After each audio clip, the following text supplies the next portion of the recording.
Good afternoon. Welcome to our virtual information session for our doctoral program in the Department of Mechanical Engineering. Thank you for joining us today. Before we start, let's go some technical logistics. Make sure your microphone is muted.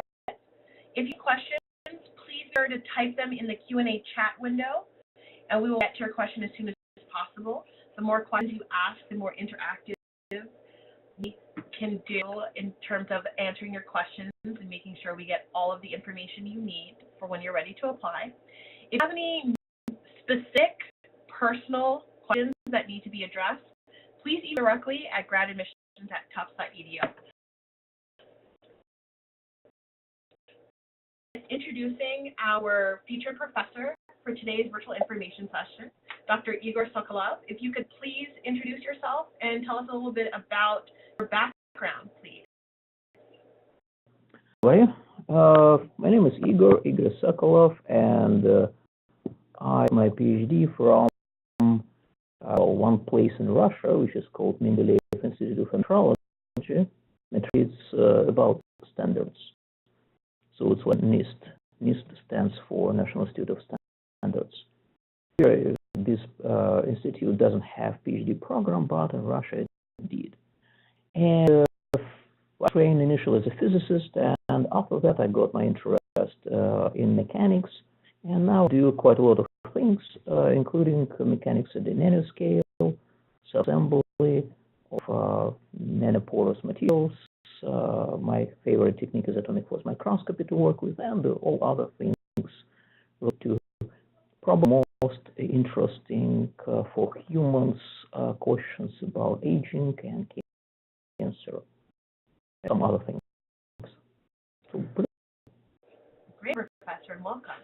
We also have with us today a current student, Pierce, who is a doctoral candidate in mechanical engineering. Pierce, could you please introduce yourself? Certainly. I'm Pierce Jones. I can start with up in Massachusetts, and I've been in the Boston area for 9 years, going on 10. My undergraduate degree at Northeastern University in mechanical engineering, and now I'm here in the mechanical engineering department with focus on control systems. And so my research has touched on advanced controls. My dissertation work is with advanced control for atomic force microscopy. I did some work in soft material robotics. I have a couple of conferences for that, and I have a publication on that. And right now, I'm also working with the psychology department in developing wearable navigational devices for spatial cognition. So we have two advisors. One is Igor, and the other is Bill. I suppose that covers most things. Thank you. We will definitely come back and ask you some questions of your experience here at Tufts and chose Tufts in depth. But let's start with Professor Sokolov. Tell us about the program format for the PhD and the goals someone who is a candidate in the program should achieve while pursuing their degree. Well, honestly, I thought that it would be you who would describe that, but it's okay. So I explain, I think the most demanding part, it is your research.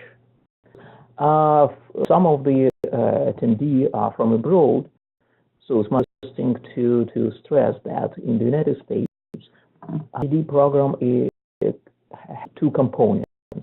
One, coursework, which actually is just a complement to what you already had before during your undergraduate study. And the most time-consuming and most non-trivial is your research. Research ended up in some dissertation or PhD thesis. So it's really the expectation that you will be a first author on a few publications in peer-reviewed journals. We have, before you enter a PhD program, have a qualifying exam. Before you are PhD, how it's called, that But after you pass the qualifying exam, you are already a full-time PhD student. You'll better say that you'll be full-time from the beginning. So a qualifying exam is essentially to verify your level of education and ability to do some beyond that research, which is, well, that's a separate story what it is. I hope you already know it if you have interest in PhD. We have also a seminar or our colloquium, which you have to attend, but this is really fun. It's not really it's about just be present on the colloquium or webinars which are presented by leading experts in different fields, and it's really interesting to listen. So I think that's pretty much it. So the requirements about the credits and specific courses, it's on our website, and I think it's more universal for pretty much at any place in the United States. Can you describe some of the courses that are required for the PhD program? Maybe a few years know it better because you see, that is something very simple. It's just like a list. Yeah, peers way more exposed to those right now. Sure. Okay, well, Professor, could you at least describe some of the courses that you're teaching currently? Oh, I think, well, currently I'm teaching ME25 course. It's a course for materials for engineering, because visualization and my interest is in materials. This is the course which pretty much makes you familiar with various materials available for building, getting new stuff, and designing some products. Also, I teach courses which are more specialized, which are not required, but of course, if you're trying to do something like that in your research topic of your PhD, that is at least advisable to take. It is Introduction to Nanotechnology or Forces at the Nanoscale, Scan probe microscopy, and the third is Mechanics at the Nanoscale. That are my courses. And Pierce, as a current PhD candidate, can you go over the program format for our audience and discuss what you started working on when you were enrolled your first semester? Certainly. So the format is as such.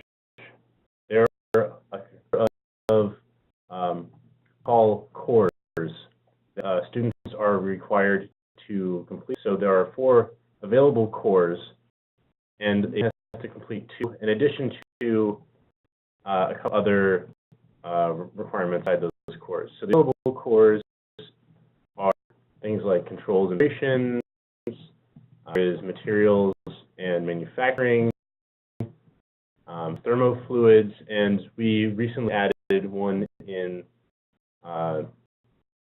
human and design principles. You choose 2 among those cores. You could probably take more courses if you wanted to. Happen to take the materials and manufacturing as well as the controls cores, because those make sense given my research. You'll have to complete a math requirement and a number of objectives that you want to be related to your research. So I think that covers the core requirements. For what I did my first semester, I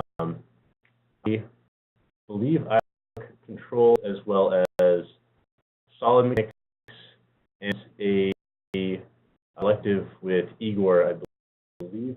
That course is at the nanoscale. So I took 3 courses my first year. I was also a teaching assistant at that time, so most of the time was devoted to coursework, devoting to my teaching assistant responsibilities, and then I was doing some preliminary research for controls for atomic force microscopy. So there were kind of 3 ways that I was dividing my time when I was starting. years, have you already started studying for your qualifying exam, or when does that occur? The qualifying exam is actually taken at the end of your first year in the program. So I studied here at Tufts on August of 2013, and my qualifying exams in September of 2014. The qualifying exams are taken pretty on, and it's good how a student stays in the program, whether or not they pass the qualifying exam. Another qualifying exam is you don't have to necessarily pass on the first try. There's the option to take a second attempt. Take the first attempt in September. There's a second exam that occurs in January. Did you come in with a master's already completed, or just the bachelor's? I'm in with just a bachelor's. And I'm kind of a unique situation in terms of my degree here is I was to go to the Ph.D. path. So I'm in my 5th year of the Ph.D. program. I'm not stopped for a master's. I'm just going straight through, and I'm going for my dissertation this year.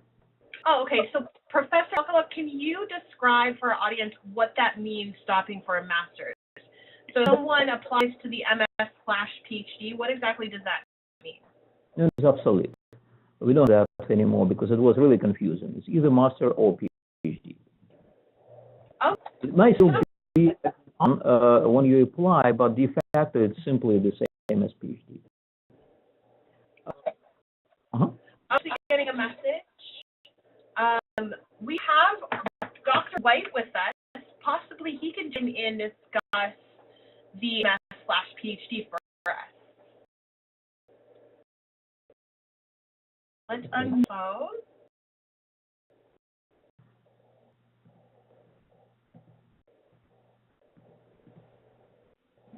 Hello. Hi, Dr. White. Yes, we can. Can you discuss the MS/PhD for us, please? Yeah, Igor's basically, but just want students to be confused when they're applying. So you could apply to the MS, PhD, or PhD programs. We did bring back the MS, PhD category on our application this year. It was gone last year. The reason that we did that was we have students that sometimes come in with an MS degree, and they may not be sure whether they want to stay for the PhD, so they might like to apply for the MS, PhD, start on the MS coursework, kind of indicating to us that they're seriously thinking about staying for a PhD, but are still not 100% sure. And they start in on the MS coursework, move towards the MS degree completion, and then assuming that all goes well and they do want to stay in the program, then they just continue straight into the PhD requirements. So that category is there for the students if they're interested in it. Clarifying that for us. And so do those students have to be required 15 credits?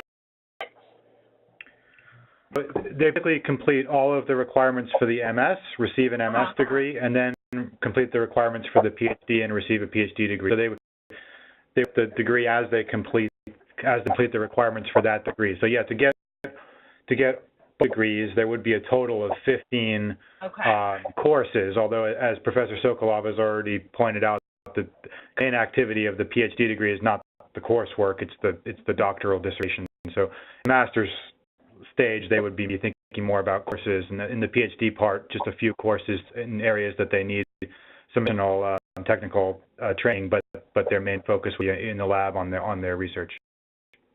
Okay, thank you for clarifying for us. And same for the degree option in human robotic interaction and material sciences and engineering. Good question. I don't know, actually, Professor Sokolov might be more familiar with the materials degree. That's a new degree that was just created. Mm-hmm. If students have specific questions about the new materials degree or the human-robot interaction degree, I think it might be better if they contacted me or Professor Sokolov or one of our faculty by email, and we can make sure we have our information straight. Those are both new programs that were just created. I'm not very familiar. Yeah, that'll be fine. Thank you for clarifying for us. And I do encourage everyone that's participating in our audience to ask any questions they may have about the program. We do have a question that's asking, are the 8 credits a must? Entering in with a master's degree, yes, you do have to do the 8 credits coursework, but of course, as both professors mentioned, the research, your dissertation research, is the most important part of doing this PhD program. So, Professor Sokolov, can you discuss Can I jump in one quick second there? The slide is maybe a little bit confusing to people. The 8 credits, there would be 5 credits coursework and 3 credits of thesis. So they would be doing they would need to do 5 classes plus thesis. Okay. Can you describe what exactly the seminar composes of? Oh, sorry, who asked this question? Professor. So let's go with you, Professor Sokolov. You're our featured professor. Okay. Seminar is simply, or it's our departmental colloquium. This is invited speakers come to us and present their research. So it's based on the attendance. So to do any work on this, and we also have one of the seminars devoted to presentation of research by our students. That's mostly on a volunteering basis, but as a practice for students to present in front of the audience. By the way, I also see that I'm sure that the entering with MS completed, it requires 5 academic years. It may require less because some of the courses definitely counted towards your PhD degrees. So it's clearly jumping ahead a little bit, but normal duration of full PhD program is around 5 years. So it may be like plus and minus 1 year. They already have MS completed, so it might be slightly less. Because again, it's mostly based on the mutual agreement when ready. If it's very easy to say when you finish and pass all the courses, but you're ready with your research, that's definitely based on your students' feeling and, of course, advisor. But as we expect, usually several papers, research papers with first authorship by the time of the PhD. Mm-hmm. Okay, Professor, let's talk Pierce now. Pierce, can you discuss with our audience what you chose for a specific degree program that you were looking for? Came into the when I was looking for PhD programs after graduating, well, I should say just before I graduated. I was at that time very interested in biomechanics and robotics, and so one of the things that attracted me here was the soft materials robotics program that is actually coming to a close now. But that was very attractive to me, and it's there's also just a very permeated attitude of a good collaboration across departments. For example, when I was doing some research in soft material robotics, I was collaborating with students from computer science, from biomedical engineering, from biology, from engineering, with students from psychology. So there's a good crosstalk between student disciplines. As well as I've life and actually really like Bedford in the neighborhood. It's a gorgeous campus. That's something that really sold me. Was it's a very nice place to live, I think. the program, but it's you know, considering your whole life into your decision, I think it's a good factor. It's very close to Boston as well. That's great. Actually, when we are talking to people interested in applying to any of our graduate programs, we definitely tell them to think about the campus and the location, because like you said, they will be here for many years. So it's important. They look at the options for them that are outside of the lab or outside the classroom. So when we asked you about yourself, you told us that you were part of a club or on-campus activity. Can you describe that for us, the student organization that you were co-president of? Right. So I was for 2 years the president of the Mechanical Engineering Graduate Student Organization, or MEGS for short. It is a graduate student organization that collaborates with the Graduate Student Council, and it's a group that organizes personal development events or just social events for graduate students. For example, summer, sometimes we do, well, actually every year we did a barbecue at the beginning of the semester just to welcome new students. We hold a welcome bash at Saco and Flatbread's Pizza. We hold a lunch where it's just informal environments where students and faculty can in a comfortable environment and get good for that. We have workshops like teaching about library resources, or developing an elevator pitch, that kind of thing. So we did a lot of things. So I'm not part of that organization now. I just attend the events. But I think it's time. Thank you, Pierce. Let's move on and discuss the application requirements. So, audience, these are the basic application requirements. As you can see, we do admit students for both spring and fall, and GRE scores are required, and 3 letters rec,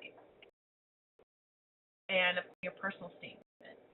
So what to do next is ask Professor Solov to tell our audience you look for when you're reviewing applications for a high candidate. Well, first, of course, the resume, if you have any previous research experience, publications. Sometimes it's very hard to just rely on their diploma, because in different countries, requests are quite different. Of course, we are familiar with, for example, Indian scores are typically lower compared, for example, to the United States in percentage-wise. That's historical, traditional, the same in Europe and other places. So, but still, it's very much dependent on the particular place where students were before. These scores are definitely important, because you have to be able to communicate your mind and have some basic knowledge. That's necessary but not sufficient, of course. TOEFL scores, you have to be able to speak. That is, we have some kind of official limit. I think it's on our website. It's understandable, but so it's, to me, not that much of an importance, because, well, I mean, I had anybody who couldn't really start speaking English after a couple of years, more or less okay. So some actually speak even better than me from the beginning, and I have no clue like how that I would really still like try to find that puzzle to solve it. Undergraduate transcripts. Again, as I said, this is important, but not that much. Letters of recommendation. This is definitely important. Although we don't understand it in several countries, there are a customary to send letters of recommendation only positive. So we read between the lines, obviously. And it's important important, but to some extent I consider it's a little bit an art, because everyone had that, there's no question. And I like it if it's really formal, almost like if you Google it, you can find some examples of such letters, and pretty much mimic those examples. That's what. Because we are looking for people who can think in non-standard way, because those are the most successful people in the future, and we don't looking for successful people, because their success is my success, and that's always fun to work with such people. Professor, and do you suggest anyone do any prerequisite coursework before they apply? Or can someone that doesn't necessarily have a specific mechanical engineering graduate degree still apply to the mechanical engineering program at Tufts?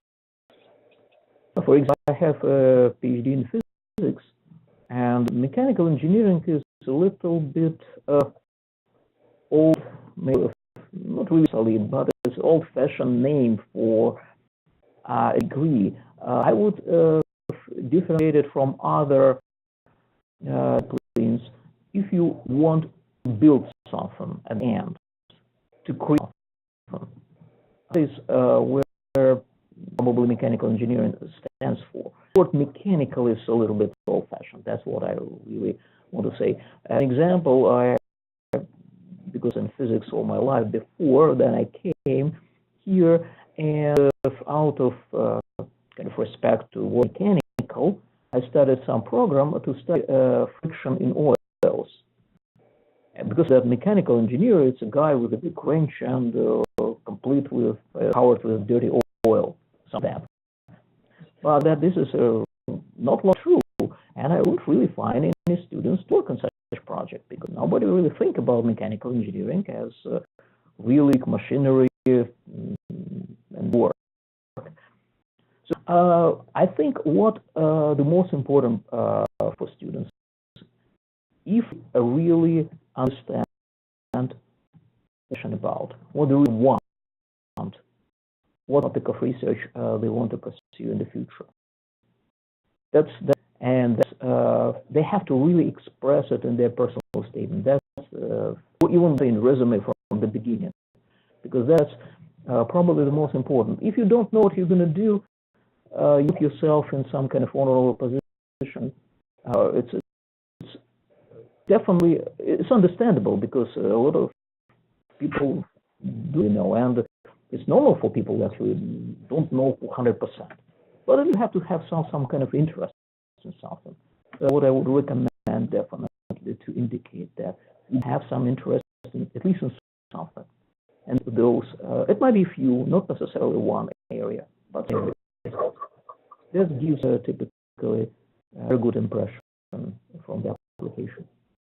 Fantastic. That was very thorough. Thank you, Professor Sokolov. Can you also speak to funding opportunities in terms of teaching and research assistantships? And then also, Pierce, if you don't mind, after Professor Sokolov's done describing that, letting us know your experience with the TARA? So yeah, we definitely provide most of our students some support. And it depends. Obviously, if you need support, you have to indicate it in your application, and it's highly competitive. We already have some support. It's still not guarantee you pass. It's still competitive because do not have to spend way more time on bad students than on good students, and it's much less enjoyable. And it doesn't matter if these students are self-paid or if they need some assistantship, because they still work on product development of new products, machinery, materials, and so on, bringing new knowledge. And looking for such support, definitely indicated. There are two options. You can prioritize what would be interested more in teaching assistantship or research assistantship. It's pretty the same. Maybe like a very slight difference, but again, this not a salary. This is a stipend. This is to support you during your PhD. So consider this like a source of income. This is much to survive. If you're the amount is pretty not. Again, like I saw some people who have done me, and only that salary then stipend support. And so it depends on the type of life. So definitely sufficient to survive here. And well. Before we move on to Pierce, Professor Sokolov, what is the difference between the teaching and the research assistantship, and are the requirements of candidates to fulfill? No, for assistantship, obviously you have to have a good TOEFL, or at least you have to speak English. Secondly, trying to introduce experience in teaching for all our graduate students, 1 or 2 semesters at least, because this is experience. But in assistantship obviously means that you support teaching of some courses. So you work as a grader, you do some recitations for students to explain how to solve some problems. That's the research assistantship is pretty much like, well, it's assistantship. It carries no obligation besides simply doing your PhD thesis or research work. And 2 professors. Pierce, can you describe whether you have a teaching or research assistantship and what you are currently working on to fulfill those requirements? Right. So in my first year, I had a teaching assistantship, and the specific requirements for that was to be responsible for assistant duties for 2 sections. So that could have been 2 sections of 1 course or 1 section of 2 courses. I would say that might amounted to, on average, 20 hours a week. Involves holding office hours and grading. But I think something specific to mention about Tufts is teaching assistants do not lecture. We go on in the class and conducting formal lectures. We do a special program for that called the GIFT program. A student can take on responsibility for teaching a course themselves, not a full course, but a couple of sessions of a course. For the past 3 years, I have been a research assistant, and responsibilities essentially have just been to conduct my research. From 2014 to 16, my assistantship was through the soft material robotics IGERT. IGERT is a special program through NSF, and I stands for Interdisciplinary Graduate Research and Traineeship. That's what it stands for. And so that for 2 years, and now my research assistantship is through the psychology department, and my abilities to that are simply to the mechanical engineering role of this project, which involves building devices, maintaining them, integrating them with the environment that the psychologists, researchers are developing. Does that answer the full question? Any details I can fill in? Yeah, that's good. Thank you, Pierce. We have a question from our audience, and please, audience members, if you have any other questions, do not hesitate to type it in the Q&A chat window, and we'll get to it as soon as possible.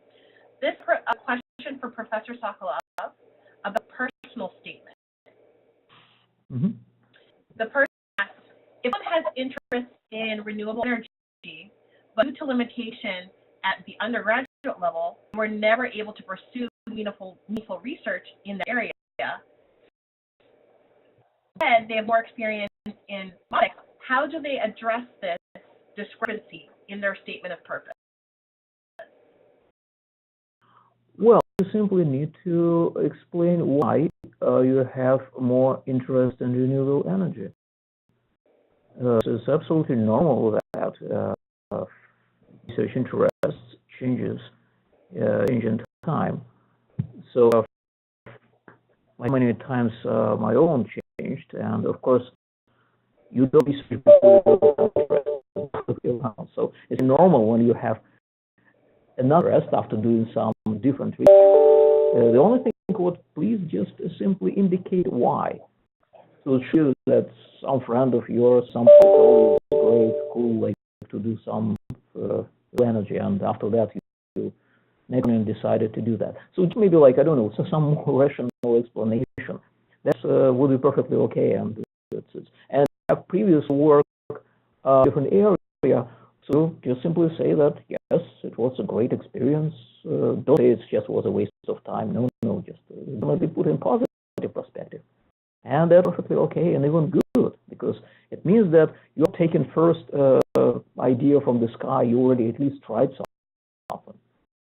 Choice is more intelligent than if you just took first time in life. So this is very positive that you have different experience and different interests. Very thorough. I think that helped our audience member, and they say thank you. If anyone else has any questions, please put them in the chat box. We are winding down on time. I do want to ask Pierce, if you speaking to someone that was on the fence as to whether they should apply to our doctoral program in mechanical engineering, what would you say to them to convince them to apply?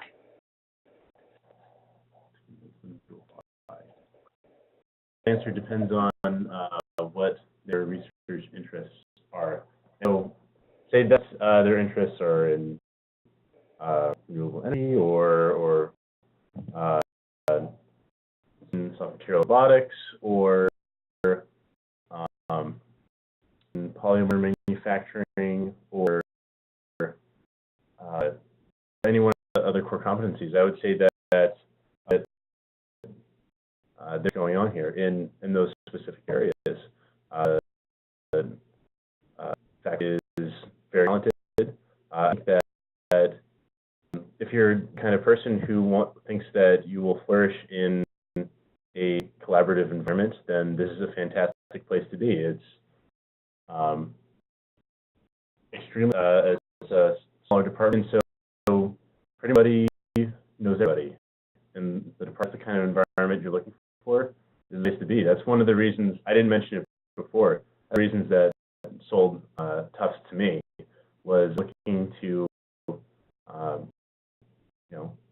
encourage, make friends and be connected with the people who are around me, and so that was a important point for me.